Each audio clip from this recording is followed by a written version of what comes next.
France, a powerful empire in the 19th century, cast its gaze upon Southeast Asia, a region rich in resources and strategic importance.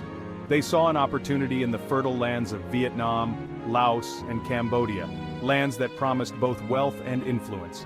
The French sought resources and markets for their growing industrial might, eager to fuel their burgeoning economy.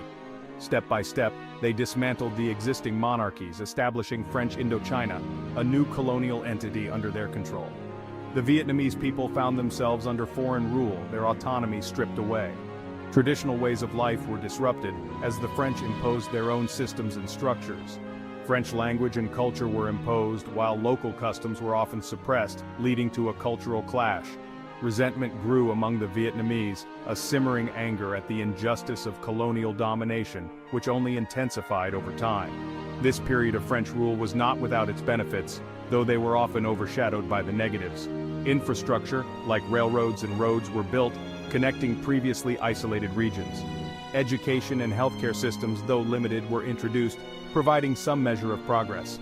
However, these advancements primarily served French interests and did little to appease the growing desire for self-determination among the Vietnamese people who yearned for freedom. The seeds of Vietnamese nationalism were sown during these years of French control, as the people began to dream of independence. A new generation of Vietnamese leaders emerged, educated in both Eastern and Western thought, blending ideas from both worlds. They would soon rise to challenge the very foundations of French Indochina, setting the stage for a struggle that would shape the future of the region.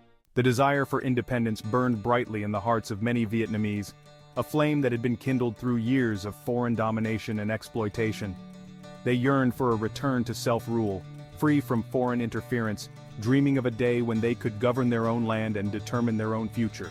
This yearning gave rise to various nationalist movements, each with their own vision for a free Vietnam, each movement contributing to the growing tide of resistance. Among these movements, the Viet Minh emerged as a dominant force, capturing the imagination and support of the masses. Led by the charismatic Ho Chi Minh, a seasoned revolutionary and communist, the Viet Minh sought to unite the Vietnamese people against a common enemy, French colonialism, which had long oppressed and exploited the nation. Ho Chi Minh, deeply influenced by communist ideology, envisioned a Vietnam free from both colonial rule and internal oppression, a nation where equality and justice would prevail. His message of national liberation and social justice resonated deeply with the Vietnamese populace, who had long endured the hardships of both foreign domination and feudal exploitation, yearning for a better future. Inspired by the Viet Minh's message of hope, people from all walks of life flocked to their banner, driven by a shared vision of freedom and prosperity. Peasants weary of land dispossession and the harsh realities of colonial rule joined the movement in droves, seeking a new beginning.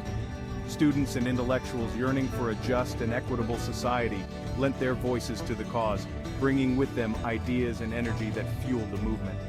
A nation, once fragmented and divided, was slowly uniting under the banner of independence, driven by a collective desire for self-determination and a brighter future. The Second World War brought about significant changes to the global landscape, reshaping borders and altering the balance of power across continents. The defeat of Japan, which had occupied French Indochina during the war, created a power vacuum in the region, leaving a void that various factions sought to fill. The Viet Minh, led by Ho Chi Minh, seized this opportunity and declared independence on September 2, 1945, hoping to establish a free and unified Vietnam. However, France, unwilling to relinquish its colonial jewel and determined to restore its pre-war empire, sought to reassert its dominance in Indochina, leading to inevitable conflict. The stage was set for a bitter and protracted conflict, one that would come to be known as the First Indochina War, a struggle that would last for nearly 8 years. The war that ensued was a clash of ideologies and military doctrines, pitting colonial power against nationalist fervor. The French, with their superior firepower and modern weaponry, were confident in their ability to crush the Vietnamese resistance, believing their technological advantage would ensure victory. They underestimated, however, the resolve of the Viet Minh and the widespread support they enjoyed among the Vietnamese populace, who were determined to fight for their independence. The Viet Minh, employing guerrilla warfare tactics, fought a war of attrition, using the terrain to their advantage and striking when least expected.